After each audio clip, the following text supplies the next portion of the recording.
Hey, BC and Rolling Stones fans. So, I haven't heard anybody talking about this release that just recently came out, and I just got my copy yesterday and finally had a chance to play it this morning. Holy crap. I'm talking about the deluxe edition of Tattoo You. It's a 2 disc version. You have the first disc, which is the remaster, and then you have a second disc full of bonus tracks. They call it Lost and Found. I'm not sure why they feel they had to call it something. But when I bought this, when I ordered it, I really was not expecting much out of the remaster. I was really buying it for the bonus tracks. I really wasn't expecting a whole lot. I've already got the 1994 version release of Tattoo You, which I thought was decent enough. And I really was not buying it for the remaster because I thought, these records, they get remastered over and over. And is there really a difference after you've remastered? I mean, this was the second or third remastered version of this. I'm not exactly sure. Sounds good enough when I play it. And so just because it was the first disc that I pulled out of the sleeve, I put the remastered on. I thought, well, I'll give it a listen. Holy smokes, does it jump out of the speakers? And I'm just not speaking hyperbole. I mean, I really jumped because I was not expecting that opening guitar lick of Start Me Up just totally booms out of the speaker. And I put this one on in comparison. I kind of did a track by track. This sounds like garbage compared to this. Now I got the CD version. I'm sure there's a vinyl version available, which I may have to pick up at some point, but this sounds fantastic. This really sounds one-dimensional compared to the remaster. I cannot recommend this enough. This was one of the best investments I've made in a long time. I'm a huge fan of this album. I think it's the Stones' last great classic album, even though it is pretty much songs that they've recycled, as going as far back as Goat's Head Soup. And they pretty much, when it came time to record a new album, they had a lot of stuff left over in the vaults. Some of it was instrumental that they just re-recorded vocals over. Some of it was songs that they retooled a little bit. But I am here to tell you, if you love this album, you have to pick up this remaster. It is phenomenal. And so I was impressed enough with the remaster. I'm like, okay, great. Well, I'm going to give the bonus tracks a listen. The bonus tracks are phenomenal. I mean, I don't know why this stuff sat in the vault as long as it did, because this could have, I mean, if they had taken these tracks and just put them out as a follow-up to this record, I would have loved it as much as I love Tattoo You. And I'm just so, I guess, excited about this release because, I mean, I ordered it, but it was kind of an afterthought. I wasn't like, ooh, I can't wait for this to come. I wasn't like sitting out on my porch waiting for this record to, arrive. Because I just, not that I thought it would be bad, but I just wasn't like, ooh. But now that I've heard it, it is fantastic. So on the bonus tracks, you've got a track called Living in the Heart of Love, which is great. No idea why this didn't make it onto Tattoo You in the first place, why they just put this on the shelf, because it sounds like classic Stones, got a great guitar riff, it just kicks ass. And it would have sounded right at home on either Tattoo You, would have been a way better track on Emotional Rescue than much of what got put out.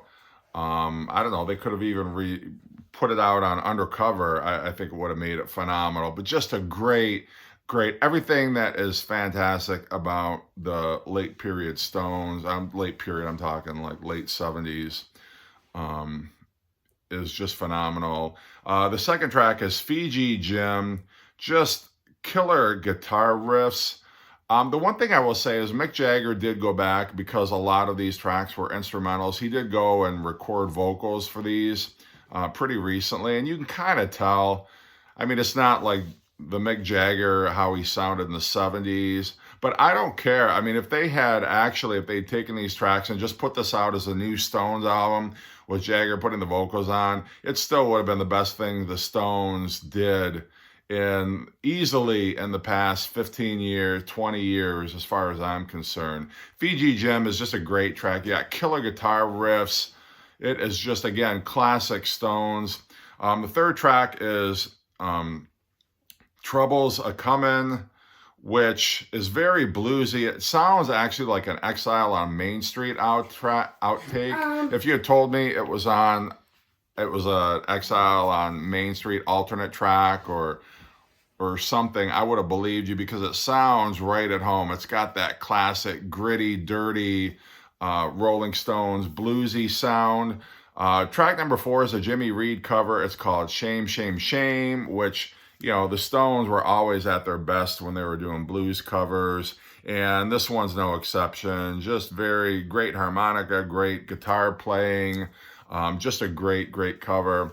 Number 5, when I saw this on the track listing, I kind of rolled my eyes because it's a cover of Dobie Gray's Drift Away, and I thought, you know, just this is probably going to be the clunker. It's actually not a bad version. I'm not a huge fan of the song. I mean, it's okay, but I think the Stones do a great job with it. I think they do a respectable job.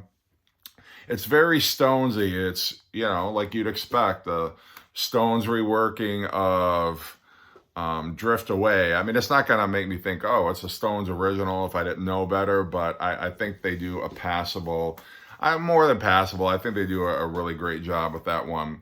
Number 6 is It's a Lie, another classic rocking Stones, you know, gritty guitar track. Again, could have been a Some Girls outtake.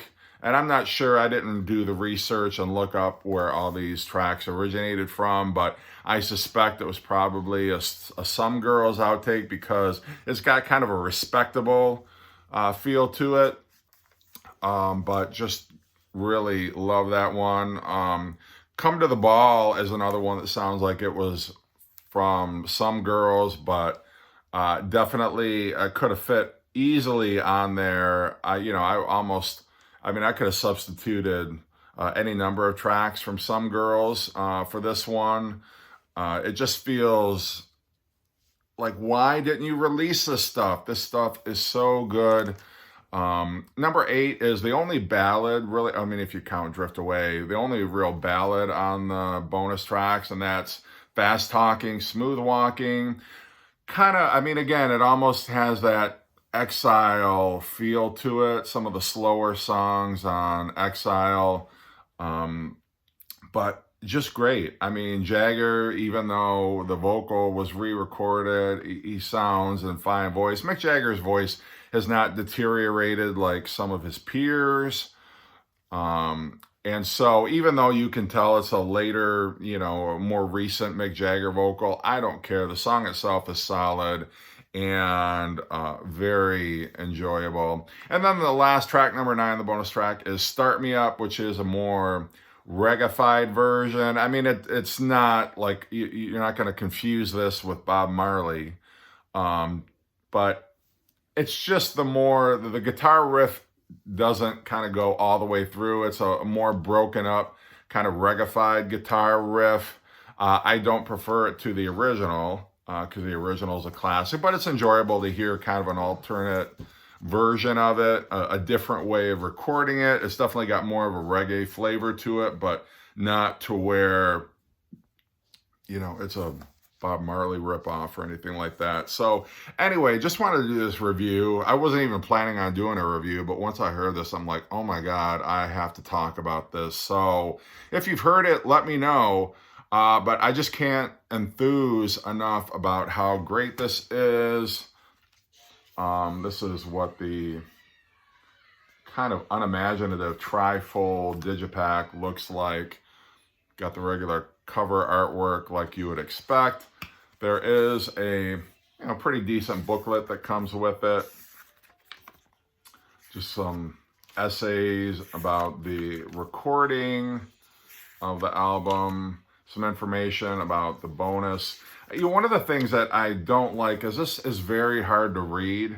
And I know I'm an old man, but the font on here, like, could they have made it any smaller? Seriously, like, let's make the book a little bit older, considering A lot of Rolling Stones fans, I think, are around my age or older. Like, come on, can you at least do a concession to us? I mean, I can't. How the fuck are you supposed to read that? I can't. Like, I can't make any of it out. I had to go back onto Wikipedia and Amazon to find out what the tracks were called because the font is so small. That's my only complaint about this. Like, could we blow up the freaking font? Okay, I can't read it. It's red on green, impossible to read. You may as well not have anything there at all, or at least put it somewhere else.